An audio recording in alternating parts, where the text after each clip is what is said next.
Hello and welcome to my screencast. My name is Jules Damji, and if you want to get hold of me, here are my particular details. In the next few minutes, I want to share with you the simulation of connecting IoT devices using the Publish Subscribe platform. I'll give you a developer's perspective. That is who I am, and that's going to be the voice of what I think, how you can actually achieve that.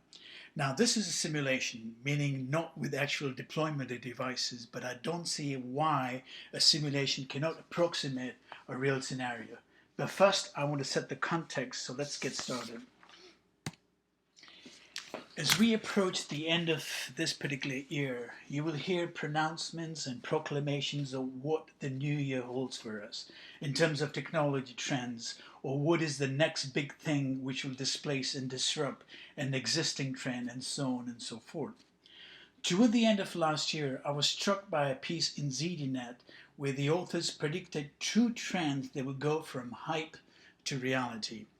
Instead of billions of devices connected, they claimed, you will read customer success stories of millions of devices connected.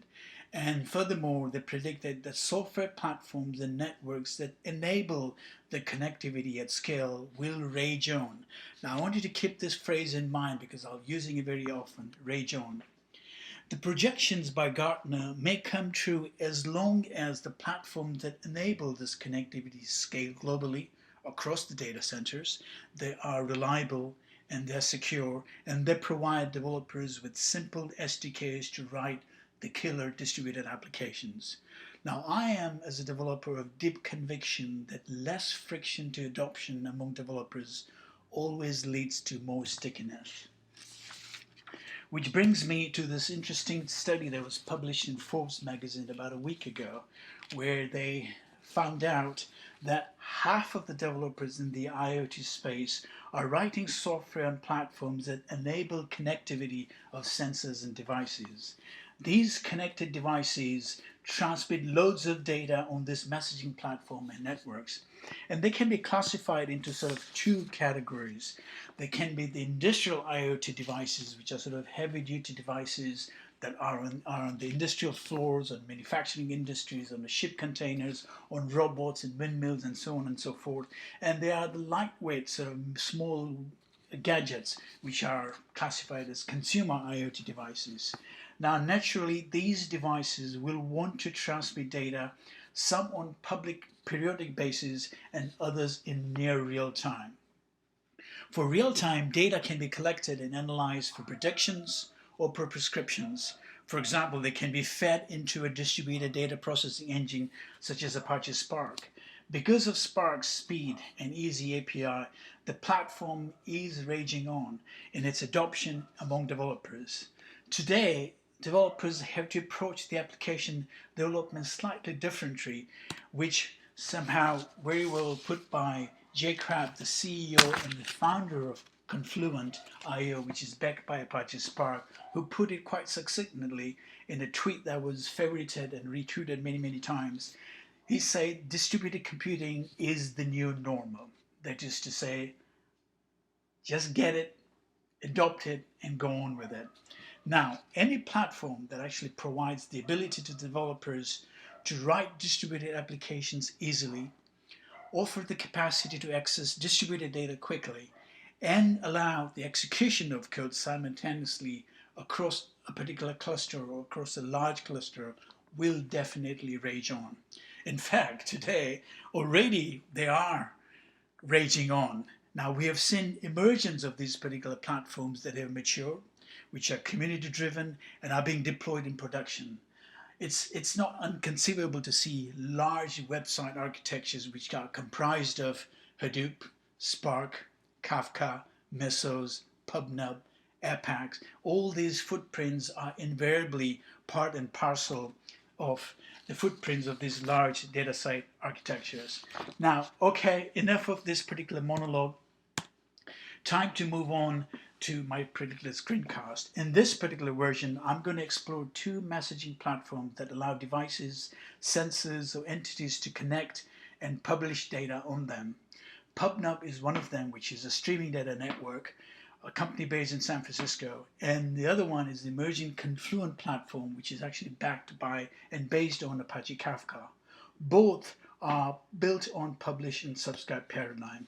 And this particular simulation here uses a pubnub for publishing and subscribing JSON messages, Apache Spark for processing, and Cassandra or InfluxDB for persistence if needed.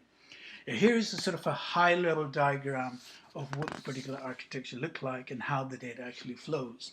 Now, to my left, I have in this particular simulation a Python process using the pubnub SDK to publish device state information on a public channel called devices. Now again, as I said earlier, this is a simulation since I don't have access to real devices, and simulations, in my opinion, are a good approximation of what's possible and what can be done. So the Python process actually publishes JSON data, state information about the devices to the pubnub network. In addition to publishing, it also writes to a local directory, or you can actually write to an HDFS file system where an Apache streaming application monitors and consumes this as a Spark D streams and processes them into RDDs. There's another Python process on another machine or on the same machine can actually subscribe to the particular devices information from this particular channel, and optionally can write to either a time series database such as an InfluxDB or a NoSQL database such as Cassandra. And the JSON document, the payload that actually looks like what you actually see on the screen, which is a small JSON object that has many entities such as device ID, which is based on the number of device name. It's an arbitrary string, random generated. It could be meter, it could be sensor, it could be a thermometer stick, it could be any number of wearable devices which are identified by the particular name. And it has some recordings such as humidity and IP address, the longitude and the latitude where it is, so you can actually track them and map them on and the kind of temperature it actually uses, and the timestamp. So if you wanted to sort of map them across a time series database, this would be actually a good way to record them. And the zip code sort of gives you an idea of if you're deploying this as a trial on a particular zip code area in a large area such as metropolitan San Francisco, this sort of JSON document comprehensively captures everything. Anyway, so let's see how this particular runs. So what I'm going to do now is get rid of this thing here for a minute, and I have sort of three different terminals from which I'm going to start running this processes. Now you can think of Apache Spark subscriber, Apache Spark streaming running on the same machine as the publisher is running, because I'm running Spark in local mode, node, and cluster mode. But there's no reason why this can't be run. The only requirement that the publisher and the publisher and the Apache Spark should be running on the same machine as the driver is. But over here, I'm running everything on local mode. However, the pubnub is out there, and the publisher is going to publish something. The subscriber in this particular window over here is going to get the machine, get the JSON document, print it out, and either inject it into a DB or just do whatever he actually wants with it. And then the Apache Spark streaming over here will process the information as needed. So let's start subscribing first by executing this particular program. All it's doing is going to connect to the pubnub channel called devices, and then I'm going to start the Spark application over here by submitting to my driver, and it's going to start monitoring data on the data network.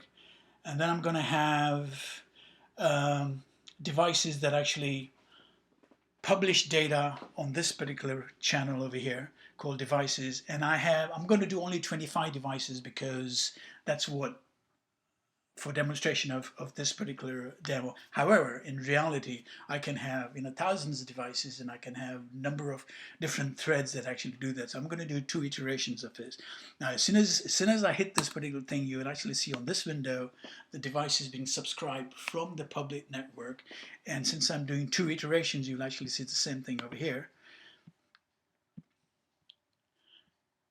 We actually didn't see this, but that's actually the device is being subscribed by the Apache streaming process.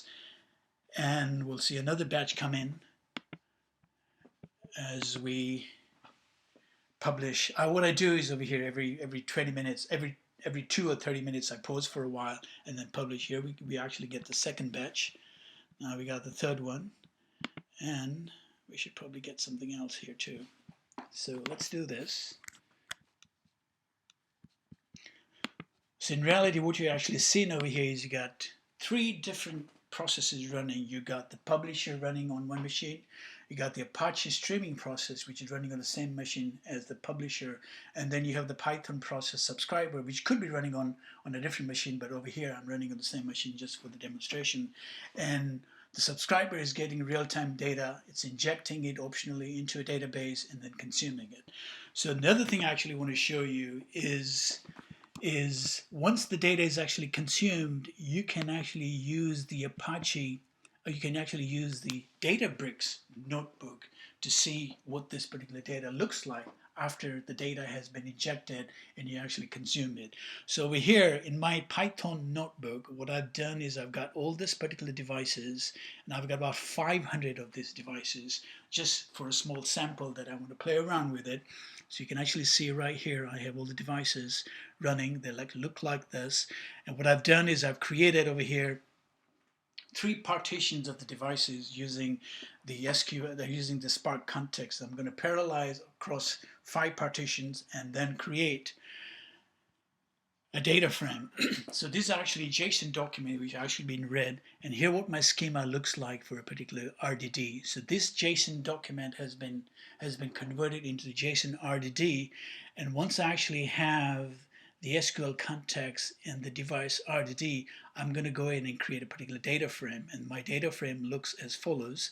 As you can see, I have 5 or 6 different columns. Each column is based on the JSON entities such as device ID, device name, and so on and so forth. And once I have my data frame, I can actually use data frame to store it as a temporary SQL table to which I can issue SQL-like queries. So over here in this particular window, I'm actually registering this as a temporary table. And then once I have it as an SQL table, I can actually issue, for example, SQL count queries that allows me to see. So here I have about 1,300 queries because I've been running this for a while. And then here's an SQL query on that particular temporary table where I'm saying, give me all the devices where the temperature is greater than 20 and the humidity is less than 30, and I get this particular sort of table. And then I can actually use optionally plot them based on the humidity and temperature on one side of the axis and the device IDs on the other. So you have the ability to actually see this data and play around with it if you're a data scientist and analyze it once the data has been published. Another way to look at this particular data is sort of a cluster mapping, right? If you're a data scientist, you want to look at some sort of a data analysis that you can actually plot clusters of data where they actually congregate. One way to look at this. So here's by zip code and humidity and temperature. And then another SQL query where I actually just want to see devices in a particular zip code that actually are beyond certain area. So restricting my deployment so I can actually see all these particular devices where the zip code is greater than 9100. And then finally, if I wanted to be more selective in terms of what kind of data I really want to see or what kind of device, I might have a device called thermometer stick, which actually just records the humidity and the temperature of, let's say, a room. And I want to find out, give me all the devices which actually match this particular criteria, and then plot them in this particular stacked area graph map and actually see a great visualization. So what you've actually seen so far in this particular screencast is that I have a publisher which is using Python SDK to publish data into a pubnub streaming data network. I have a subscriber that actually uses the same SDK to subscribe data and optionally put it into a time series database. And then I have a third application, which is the Apache Spark streaming process that actually consumes data written to a directory, either a local file system or an HDFS. And this can be a fairly distributed computing, but this sort of gives you a simulation of saying if you wanted to play around and do a proof of concept, it's very easy to pick up the API, use the pubnub as a publishing subscribe paradigm, use Apache Spark to inject data into a Databricks notebook, and then look at it in real time or even in batch mode to see what your data looks like, what our visualization look like. So I hope that you enjoyed this particular printcast. I have all my details on my first slide. Feel free to send me any information, any suggestions that you have. Again, this is work in progress, and as time goes by, I'm going to be sort of putting more functionality to it. In the next screencast, what I plan to do is, instead of using PubNub, I'll be using the Apache Kafka as my publish subscribe network, and then using pretty much the same sort of scenario where I have a publisher and a subscriber, and an Apache Spring, which now will be reading directly from the Apache Kafka using the Kafka connector. So thank you and have a good day.